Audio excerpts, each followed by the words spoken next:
What was shown to me very recently that I felt very strongly about sharing was the concept that darkness doesn't actually exist. It's not actually something tangible. We live in a physical reality, and darkness is not something physical. Darkness is the void. Darkness is what there is when there is no light.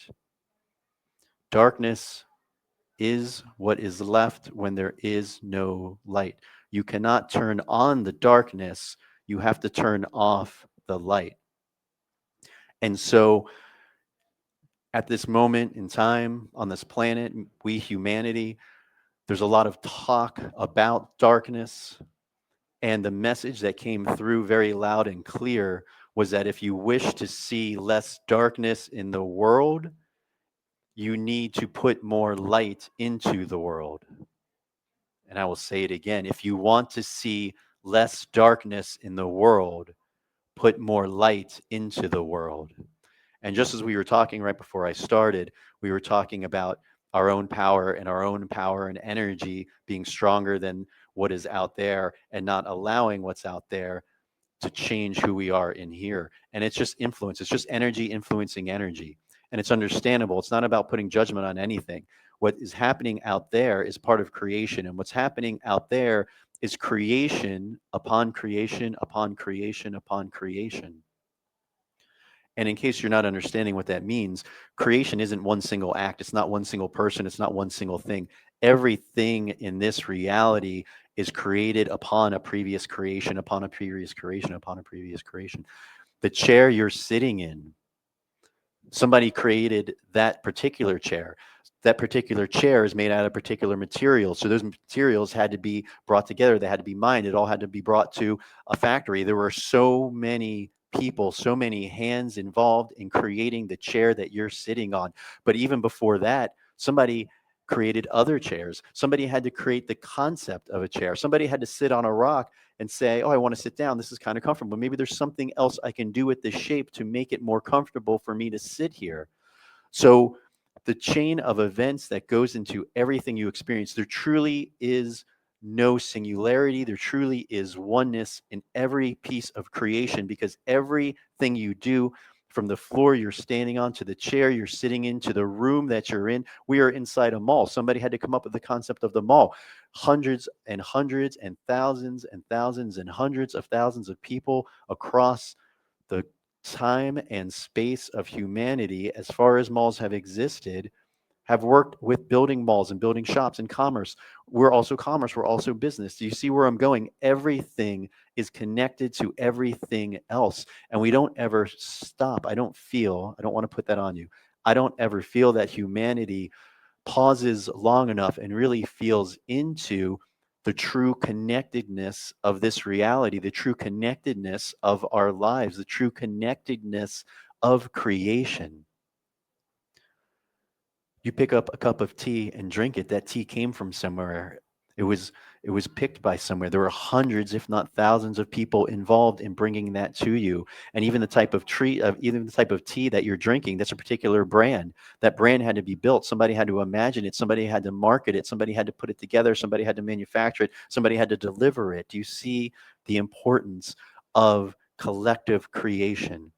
No creation is ever alone. And even when it's a new thought, it's still built on hundreds of thousands of thoughts and actions and people that happen before you.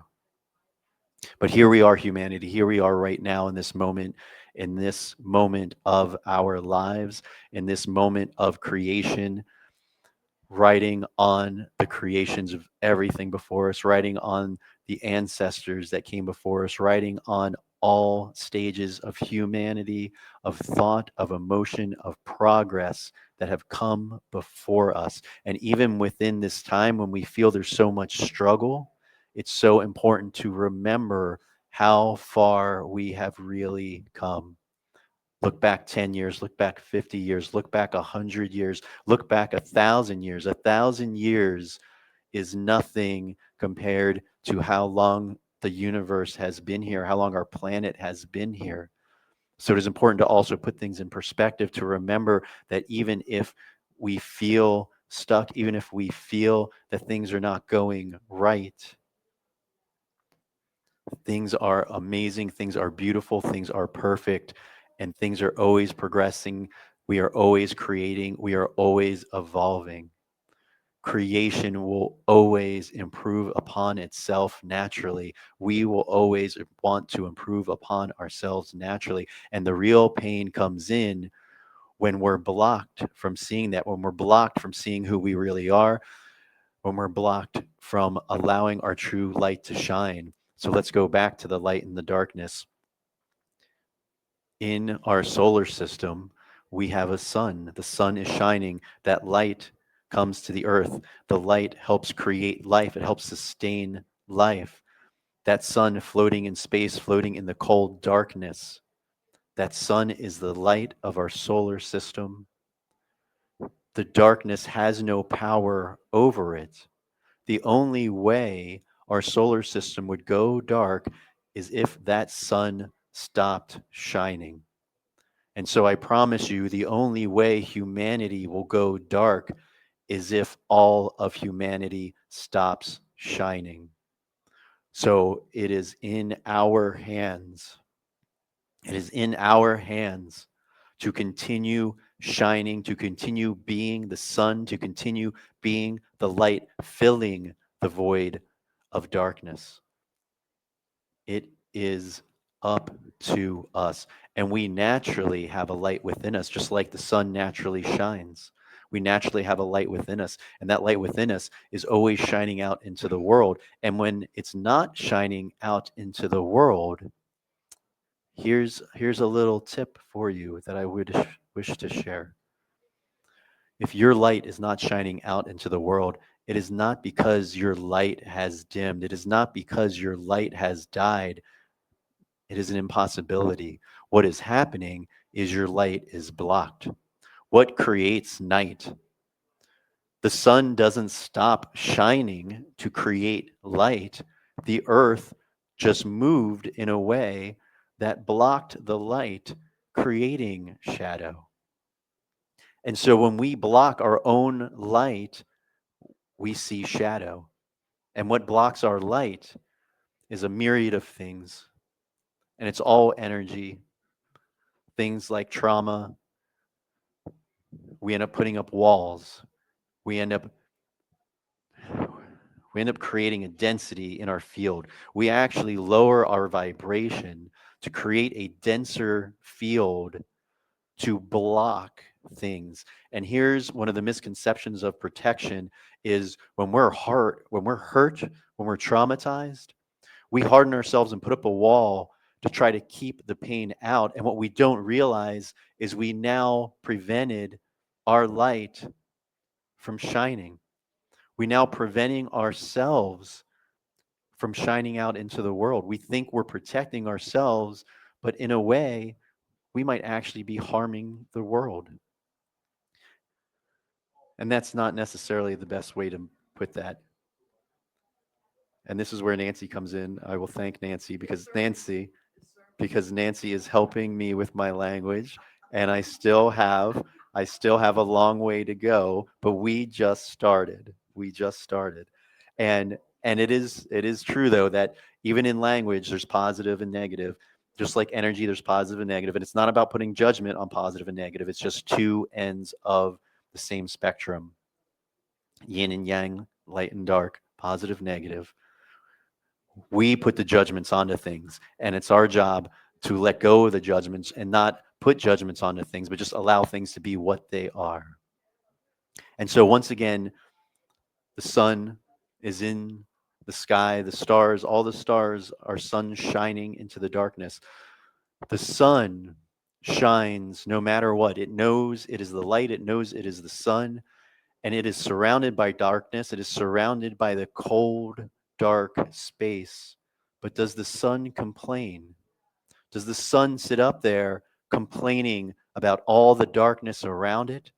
Or does it shine its light to brighten the darkness and to create life? And so, humanity, I want you to ask yourself, are you just here complaining about the darkness around you and forgetting to shine your light? Or are you here to dispel the darkness by being the light? And if you feel your light is dimmed, it's because it's blocked. Mel, who was talking previously, was talking about broken. I didn't hear the talk, unfortunately, but I know it had to do with broken. And there is no actual broken, there is just blocked. When we feel that something is wrong within us, it's only that we are blocking our own light. Block yourselves and allow your light to shine.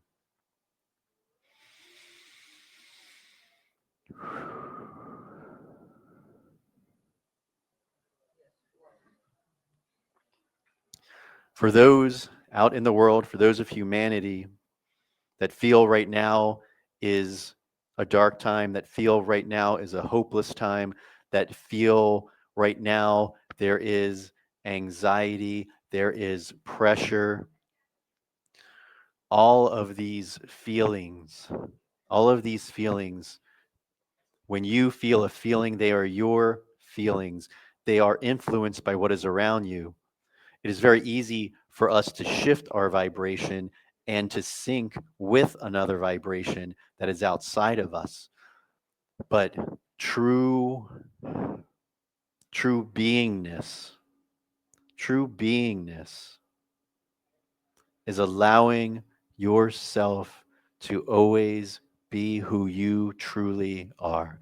And for those crying out, and especially for those crying out to God for help, understand that it is always heard. It is always heard. And it is always heard by us. Humanity is the ears of God. Humanity is the eyes of God. Humanity is the hands of God. When we cry out for change, when we cry out for help, we are crying out to ourselves, and we are also the answer. We are the answer to saving ourselves. I won't even say that. We don't need saving. We need understanding. We need awareness. We need to allow ourselves to shine and to simply move anything that is blocking our own being from shining out into the world. Thank you.